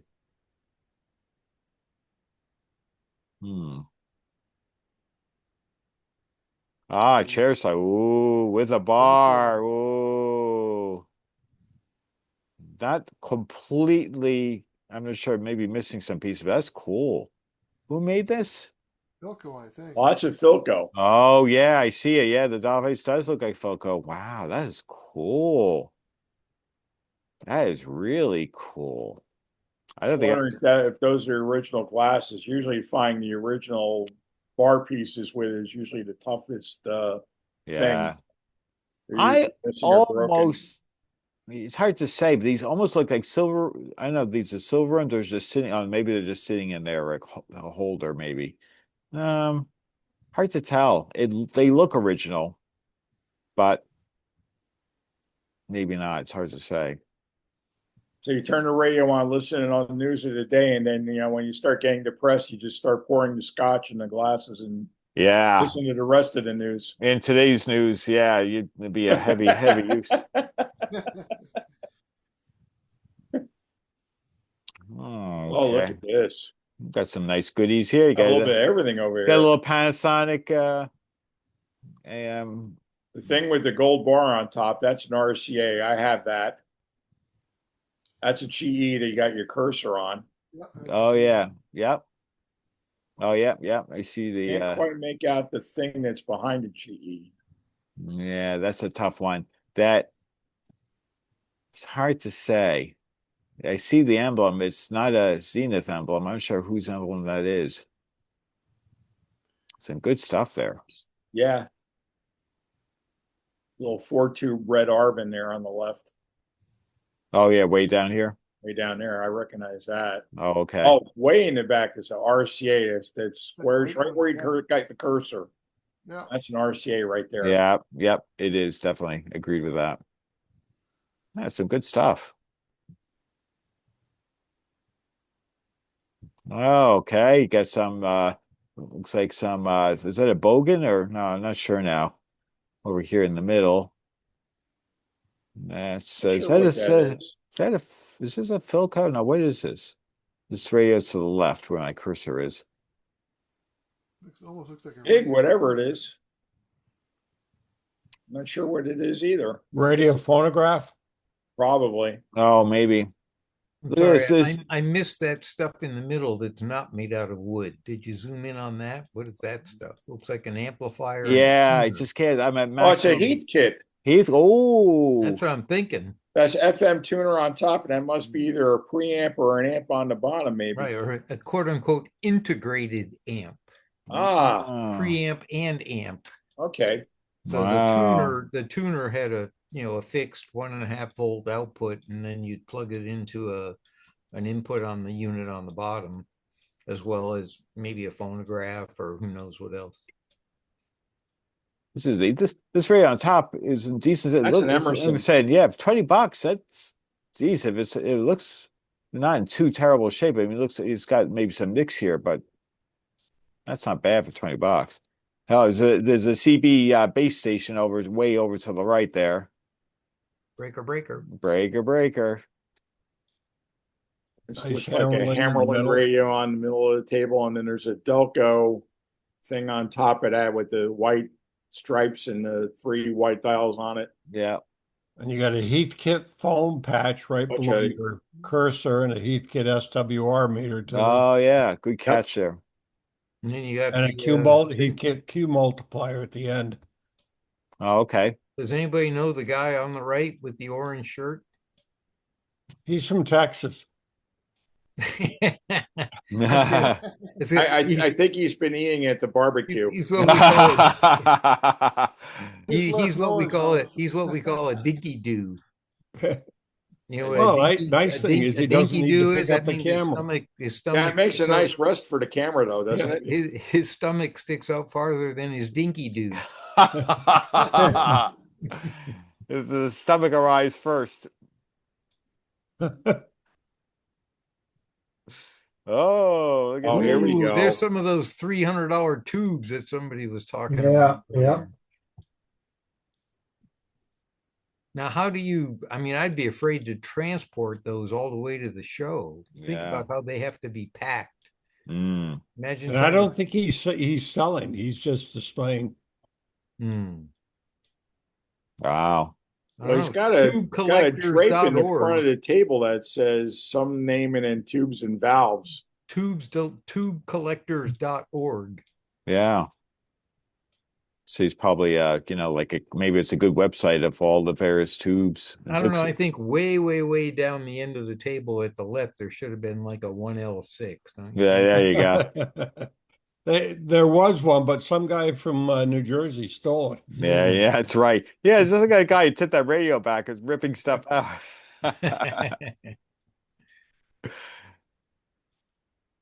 Oh, look at the size of that monster.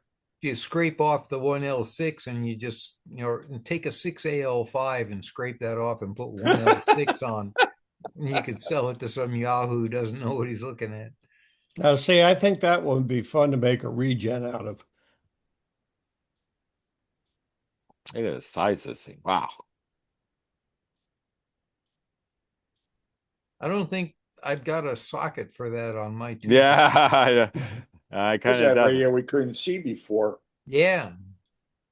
Or an inverse of it, because it looked like it had silver sides instead of. Let's see what's the on the very bottom. Yeah, I'm looking at that. Jackson Bell. Oh wow, that's pretty. Ooh. I love that. It says like a sunburst style. And the ship is now standing up instead of laying down. Well, the wave went by. That's right. It had capsized. They raised it. This is pre-capsize photo.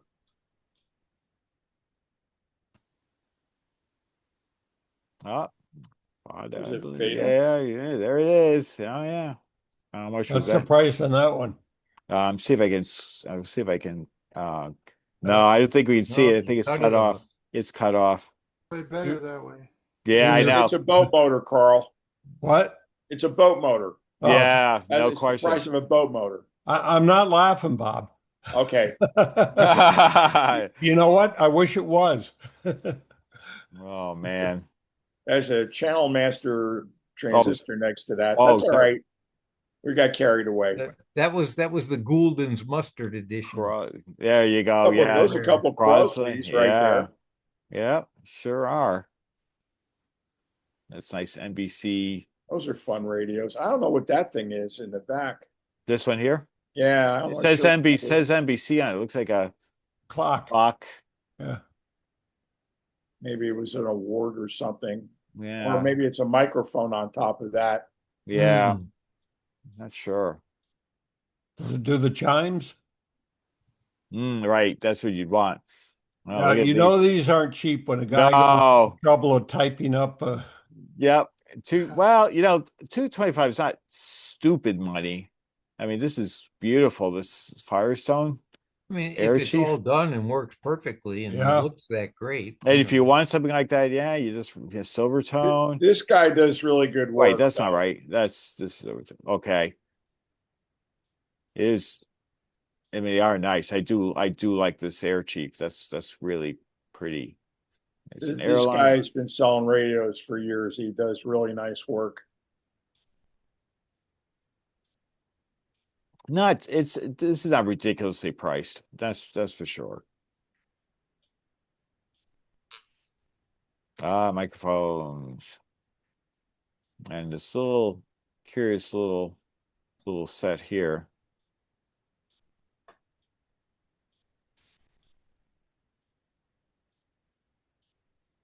What is that device? Too old for me to identify. Yeah, Really sure. Carbon mic.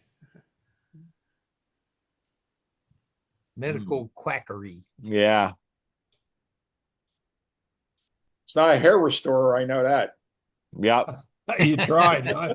Oh, Yeah. I can see a bed, over the headboard radio there in the middle. See the little. Oh yeah. I've got A one little of bit of those. everything here. Yeah. That's a Bulova clock radio. We got a couple of Zeniths. That's an Emerson portable there. Not sure what that is. Oh, you know what? That might be a lullaby bedlight radio. Yeah, flip that's it over. Yeah, that's definitely what that is. now. Oh, If you turn on the vibrating mattress, does it change frequencies? It depends on whether it takes dimes or quarters. Right. Wow. Mattress, the radio, or your never mind. There's a TO on top here. That looks like it. Not sure what that is on top. It's a 7. Is that a 7? Oh, it is. That's a That's TO. 7000-1 TO. Yeah. Yeah, that's the one I have. At least That's actually a good radio. they are. That's some of the last ones made in the US. Yes. I have the Y edition with the weather channel. Weather. Yeah.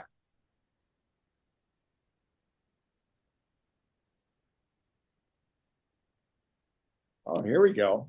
All right. That's a This is pretty A little mix of stuff. Yeah, Spartan. pretty That's kind cool of stuff. neat. That Spartan is pretty cool. That's the Jetsons radio. Yeah. Meet George Jetson. Is so Okay, Philco cool. Predicta. That's their TV, man. You know, those monitors scream the Philco Predicta. Jane, stop this crazy thing. Yeah, exactly. Help, Jane, help. Early sets.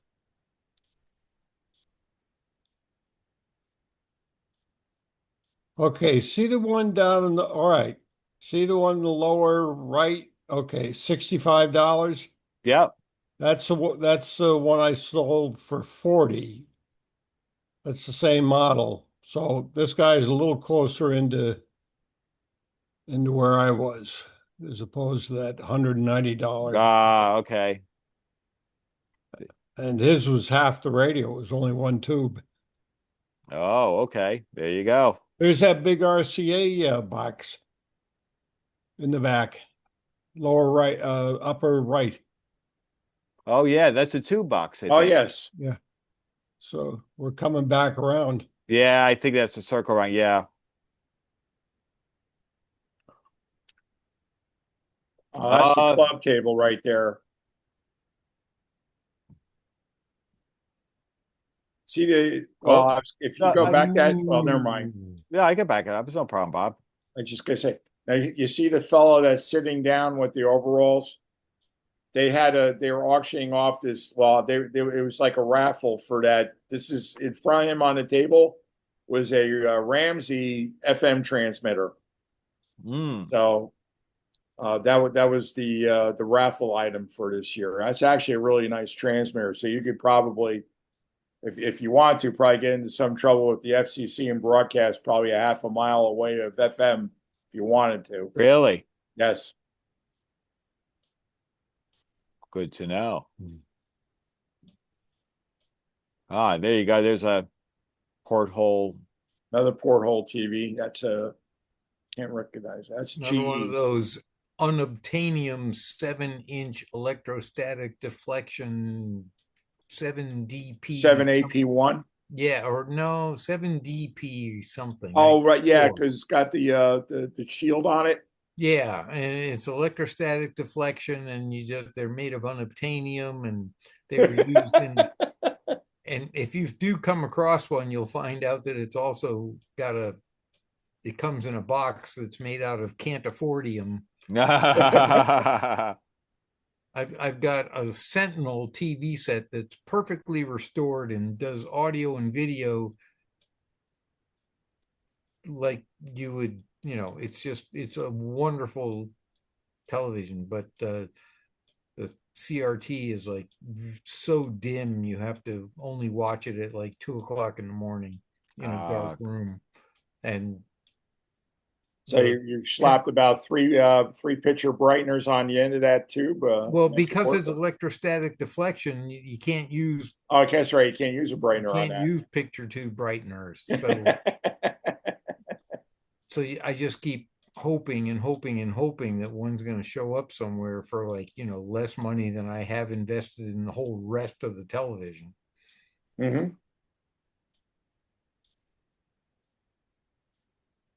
Let's see what's down here. That's another RCA Victor. Yay. The painted Bakelite one, I think. Got it. Either that or it's in Flascon. I'm not sure. It's nice. And of course, there's an airline up here. Nice. Nice. Whoop. Oh, there's a peanut gallery. The fellow on the right, he sells T-shirts, and he's got a lot of retro radio and audio T-shirts he sells. Rudy is his name. Good guy. Yeah. There we go. Let's look at the shirt behind him. What's it say? Multiple radio disorder. Multiple radio disorder. Yeah, I actually know that guy. He's an NJA. He's an NJARC member, but we won't talk about him. Multiple radio disorder. That's great.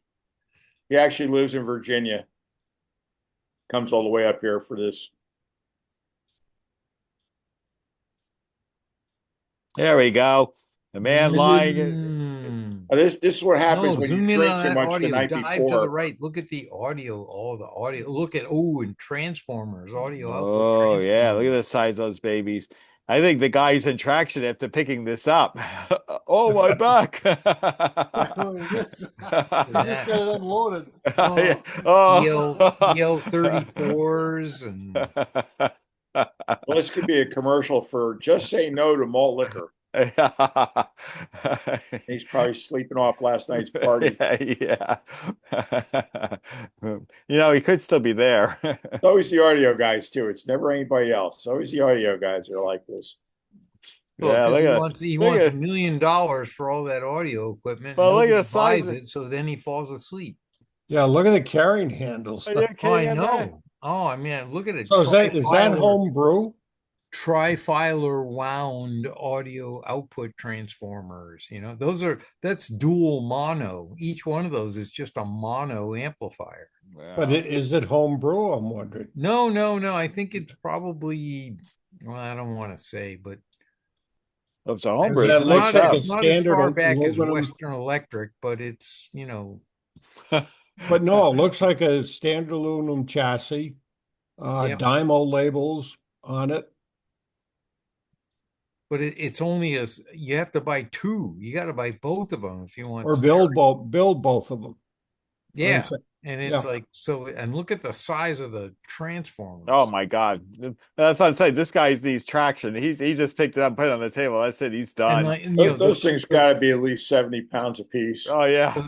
And the small transformer is for the power supply. The big transformer is the audio output. Right. It's like. Yeah, it's hard to make a transformer, audio output transformer that's good to below 20 cycles and up to 20. I actually know who that guy is. He's a good guy. That is the Mandelbaum. It's go time. I wish I was there with a hand truck while he was asleep. You can see my Toyota all the way to the left there is sticking out there. That's my 2015 Venza. Oh, okay. So this, I think, was Saturday, this picture. I tell you, he put these babies in, the rear is squatting way down on his vehicle because there's a lot of weight that goes Well, in the people that make struts have to eat too, John, So don't that's true. I bet they sound great, though. What's way, way, way over to the left? No, I'll try and get over there. Let me see what I can do. See if you can blow it up and then move left. Okay, let's see what I can do here. Wish the light was a little better. Yeah. That's I see a label. That's a stereo amplifier. Because you got 3 transformers, 1 for power and 2 audio outputs, and not sure what it is. It's a little. I see writing. I just can't make it out. Like it's look at the tipped tube in the front. 4 EL34s or something like that in it, and a couple, and 12 AX7s, and But the tubes in front look like they have tips on them. Yeah. 12 AX7s, I suppose. Yeah, 12 AX7s would do that. Huh. Good stuff. Oh yeah, no nobody question. wants to pay what he's asking, so no question.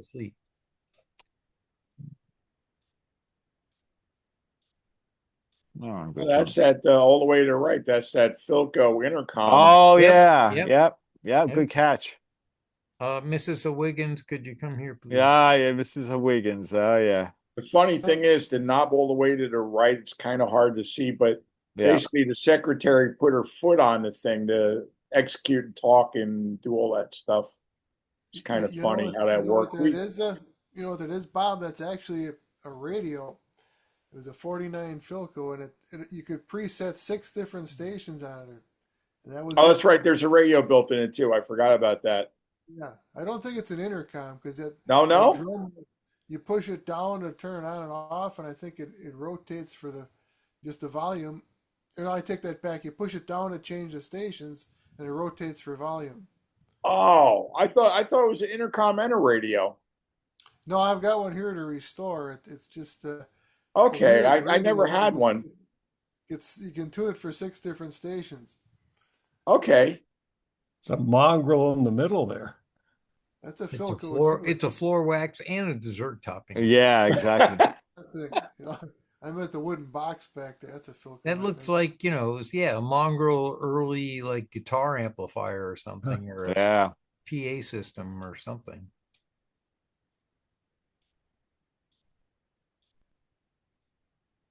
Clocks. Lots of clocks. Indeed.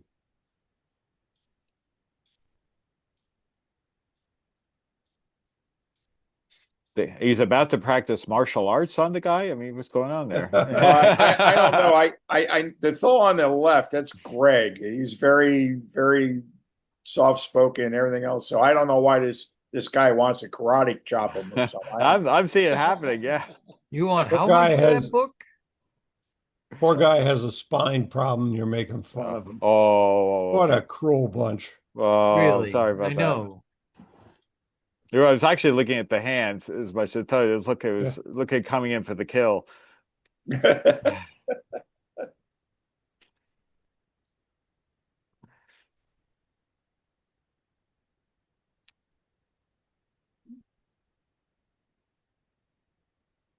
This is a good shot of what the inside looks like. Ooh, look at that. A pink Sharp TV. A pink R2D2 looking it's just television that no longer receives anything. You got a table full of really early stuff, and then someone has to stick a big TV. I know. It's kind of funny. Well, just dump it out there. Ooh. Oh, look at that horn. That's pretty. A pretty amazing horn. Wow. I think this is a different angle of that table. Yeah, that's a different angle what we saw before. Yeah. That blue horn is the thing I dropped bringing back to the car. What was that? That horn, that's the type of thing I dropped. Oh, yeah. They look unwieldy to move around, so I can imagine it being an easy thing to do. Is it just me, or was there really once upon a time was there some kind of an advertisement that said Sony no baloney? Yes, absolutely. Okay. All right. Absolutely. That was like right out of the 70s, early 70s. Oh yeah. No, I wonder what part of your brain took us from that horn to that. Well, it was the next slide. If you Oh, go to the okay. next slide. you Yeah, see the- Sony. All right, okay. And Yeah. all of a sudden it was like Sony, no baloney. Well, it just popped into my brain there. I was a little worried about you there for a minute. Why didn't they have like just like a boar's head, style, so Right. baloney and put Sony on there, Sony, no pastrami. It's like it didn't work. Right. Oh, Tom Scarpelli's there. Yeah. Okay, he Mr. was T. not there Friday. All right, he was there. And what's the position that he's giving up that someone needs to volunteer? Membership secretary. Yeah, there Yeah. you go. Pretty easy job. Yeah, in case you're interested, Noah. Without a 400 Probably not people. very easy from Texas. Oh yeah, yeah, it's all done. No. You got to have some face-to-face, contact. So Nice dodge. Yeah, I know. should be somebody from Massachusetts or New Hampshire. Look at that. What is that disc? Is that a video disc or? No, those are the big 78s, I think. Oh, okay. Yeah. That's the person sitting down is Jared Brown. That's the president of the Delaware Valley Historic Radio Club. Oh, okay. I like his hat. Yeah, he's got like the what do they call I it? don't know why he's beanie. wearing that. He's not like us. He has a full set of hair. Is that like the lunch pail or what do they call that thing to the left, Oh. the silver one? I don't want to say what I think it looks like. Oh, yeah. It's rude. He actually has a son who has a YouTube channel on fishing. Okay. He does some really nice stuff. And then let's see what over here. What is that? It looks RCA-ish, but I'm not sure if that's what it is. It's pretty funny. The sign said limited edition, one of 5,000. Yeah. 5,000? That doesn't sound like limited edition to me, but Junior. Asking $255, so Junior's not cheap. An RCA. That's RCA. Two Not sure 220. about the other one now. Yeah, the other one says a little bit. Is that look familiar, AK? Greg? Is that an AK Looks or? like an Atwater too. Yeah. yeah, I think so. AK. AK watt meter. Oh, microphones, plenty of them. Mics are us. Indeed.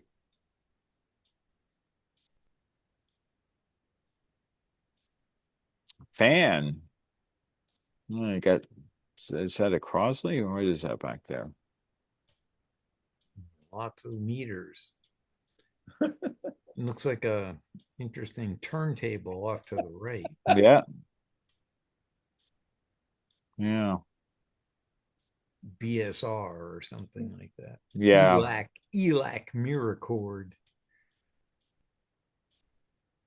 There you go. The predictor. There we go. I gave 2 of those away before I moved out of. Yeah, maybe one of them. Could be. And there was a little record player, $100. Yeah, those That's kind of cool. RCAs, all those little RCAs, like the one on the left there, the brown one. Oh yeah. All the 45 EY2s and EY3s and Yeah. I still have too many of those, but I did let go of at least half of them. Oh, that looks familiar. This where it's Yeah, another we would redux. buy Yeah, this. different angle. Look at that. Look at that Yeah. nice little turntable Yeah. sitting right on top of the radio. Some early stuff.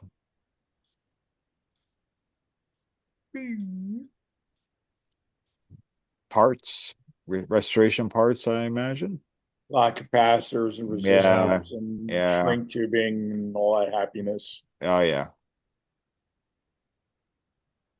Oh boy. I think okay, we were at this before. Yeah, we were here This is before. yeah, it's a little different angle. Yep. Yeah, Because aren't there pictures in here of the radio fire, the bonfire? I'm not sure. they do not do the bonfire anymore. They used to do the bonfire on Oh, come Thursday nights. on. Well, I'm not going. Oh, I thought I saw pictures of it. Okay, well, you're more knowledgeable than me on that. Love that horn. I remember just Yeah. one. I'll explain to you That's a offline, good. Carl. That's a good What? mid-range. That's a good I'll mid-range explain to you horn. offline. Yeah, I Good saw a heck mid-range of a horn, fight but on you still need Facebook a about it. tweeter to go with that.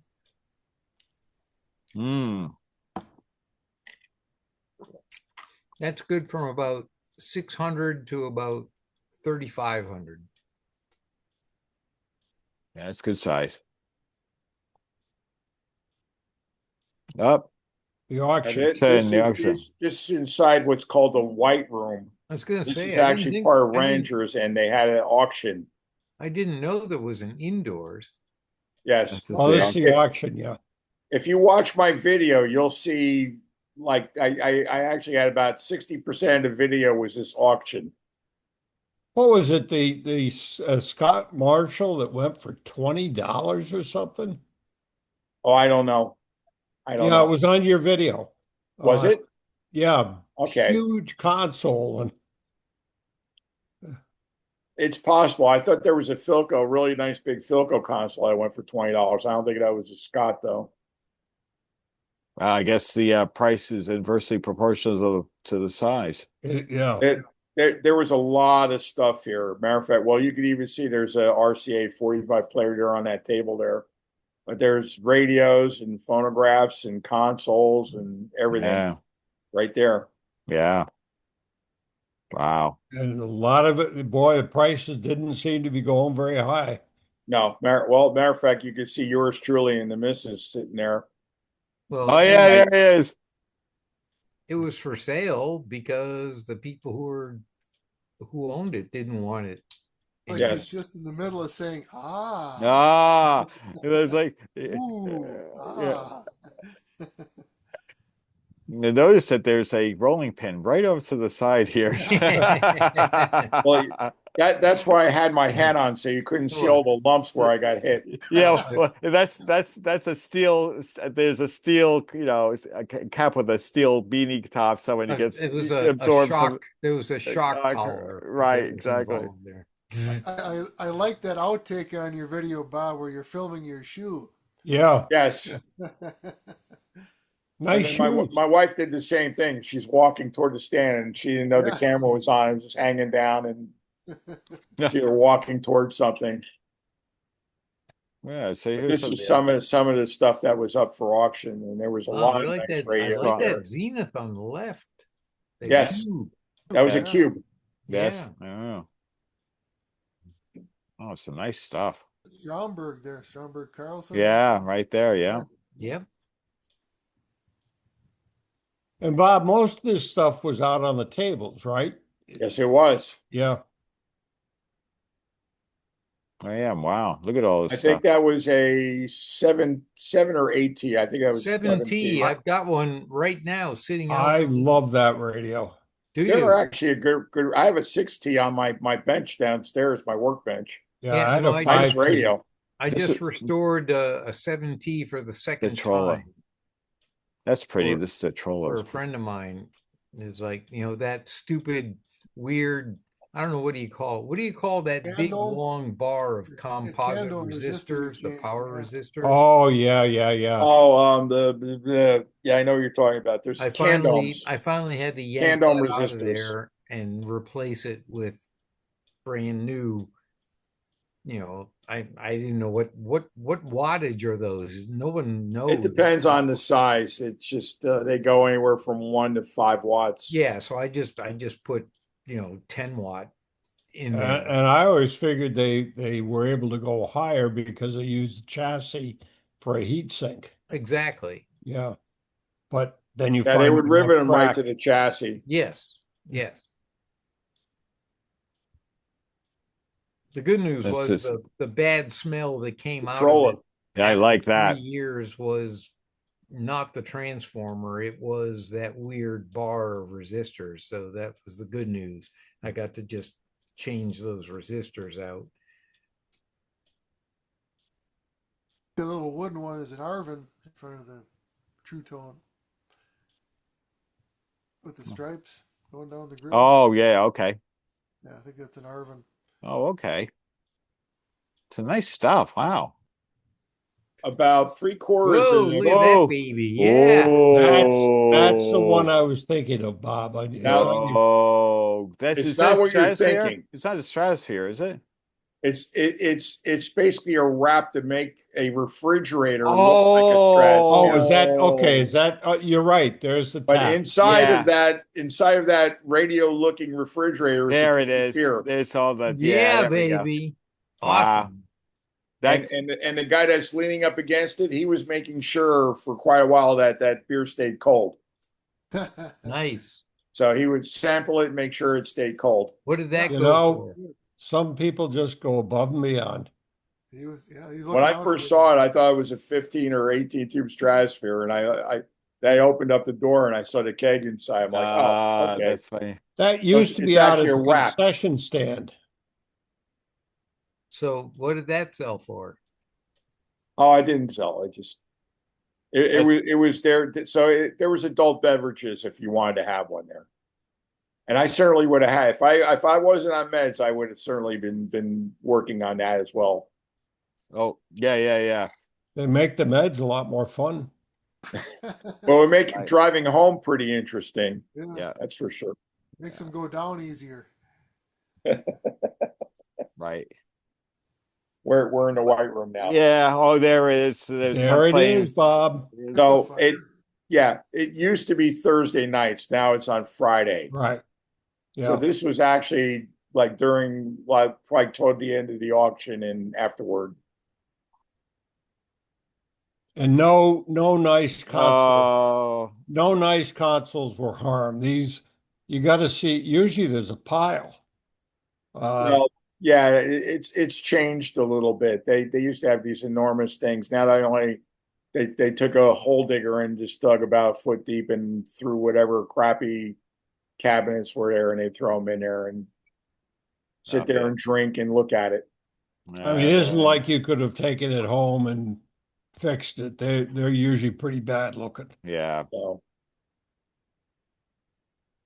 the sad thing about consoles is that they're so big and they're so, if you have one to sell, it's such a hard sell now because people don't want to carry them. They live in apartments or townhouses that don't have a lot of room, and you can't save them all. No. Can't save them all. That looked like a nice Philco cabinet there. Yeah. Too bad. Well, there's Mike Costi at Gobs and Knobs. I recognize half of these people. They're all sitting there with some kind of adult beverage there. Been known to happen. Then it must be This was probably Saturday morning. Oh yes, there it is. There's the remains of the burning. Yeah. When I go take my ashes and throw it in the pit. There you go. Here's another angle of the same. Actually, I'll probably wrap it. I'll probably let's at least have a look at this. True tone. Wow, that's pretty. That's really a nice style on that. Oh, I love it. I do love it. That's quite nice. Well, guys, I should probably cut you guys loose. Yeah, we're seeing a bit of repeat anyway. Yeah. I thought I'd write a little bit extra just this time around, but I think we probably will have to stop here. John did such a great job with those pictures. Yeah, that was great. Yeah, that was John Hagman. Boy, he did a great job. Yeah, thanks for the every link, year Carl. he just takes these pictures in there. Yeah. He's really good at what he does. Between your video and John, that's good coverage. Well, we'll see you at the May one now, I think. Yeah, hopefully. It's too bad we'll see the rest of you guys, but certainly see you there, Carl. I know you have a table there, so you'll be selling your wares. All right, guys. Enjoy the rest of your evening, weekend, and we will talk to you in early-ish October. Very good. Take care of yourself, but then we can do the show and tell. All right, guys. Bye-bye. Okay, bye, guys. Bye-bye.